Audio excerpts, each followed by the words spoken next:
Hi there, I'm João Lima, editor of Data Economy, and here with me I've got Mark Bidinger, president of the cloud service provider segment of Schneider Electric. Mark, thanks a lot for talking to me. What sort of challenges are you seeing when it comes to the cloud architecture?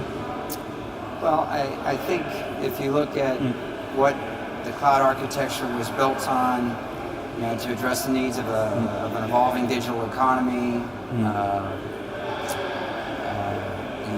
the connected mobility that was mandated a couple years ago, and then with the evolving social media making the world smaller and more connected every day, I think what you're finding now with the application of Internet of Things and the content delivery platform, I think the very cloud network architecture is being challenged itself.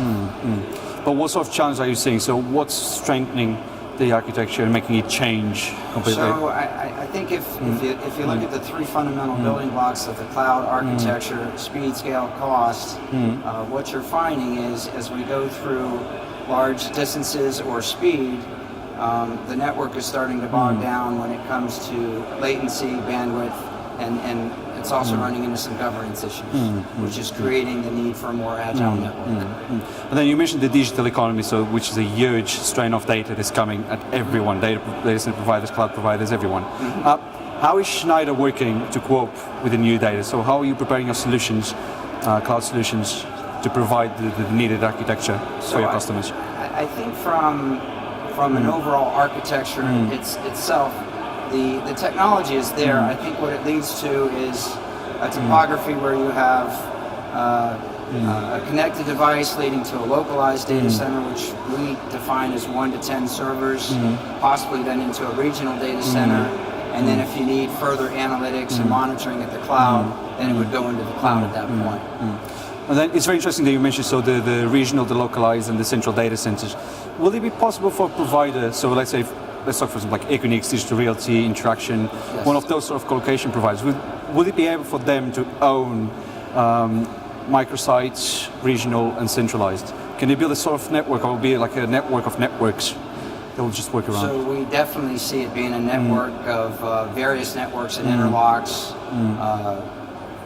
private, public, hybrid type cloud, but we see this as an increment, the Internet of Things as an incremental revenue stream for edge fulfillment going forward, but certainly a colo, a service provider in that regional data center, that's their sweet spot today.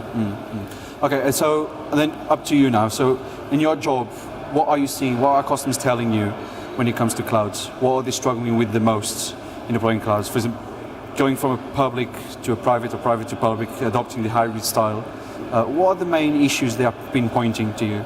From a cloud standpoint, I believe the biggest issues that our customers are having are just really around speed of deployment. Okay. So whether some of the solutions that we bring to market then, whether it's a prefab or modular, or we have some level of expected performance, et cetera, where they can just bring in their large pods of IT,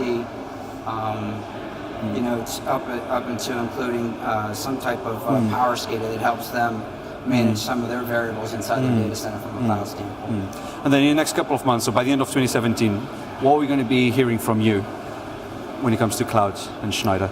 I think right now my team is spending some time trying to define the new telco and where they're going to play in this whole Internet of Things. Obviously, we'll have some hero offers coming out to grow some efficiencies in the overall. But I also think if we just kind of slow down for a second, look at the DSIM. For many years, this has been the system of systems, or the Internet of Things to the data center. Okay. So I think when we start looking at the complexities of the regional and localized data centers, I think the DSIM is no longer a luxury, but it's going to become paramount to provide both some analytics to the geophysical fleets. Before things get broke, we can fix them, but I also think it will allow a transparency of the regional service provider to have a conversation with the enterprise, make sure they understand the critical nature of the application, and do so in a much different, more informed way going forward. It's actually a very interesting thing that you just said there, so about the slowing down and talking to each other. Do you think the industry has gone too fast? Almost like when we had drones. So drones showed up pretty much one day to the other in the consumer space. Do you think this industry has gone a bit too fast for its own good? No, I don't think. What I inferred there is I think a lot of people were in awe initially with the cloud architecture. Okay. And I think what you're finding is the pendulum is shifting back. We're going to more of a distributed IT solution, which is really back to the future, right, in some degrees. Okay. Okay, Mark, thanks a lot for talking to me. Don't forget you can follow Data Economy on LinkedIn, Twitter and Facebook, and also visit the website on www.data-economy.com.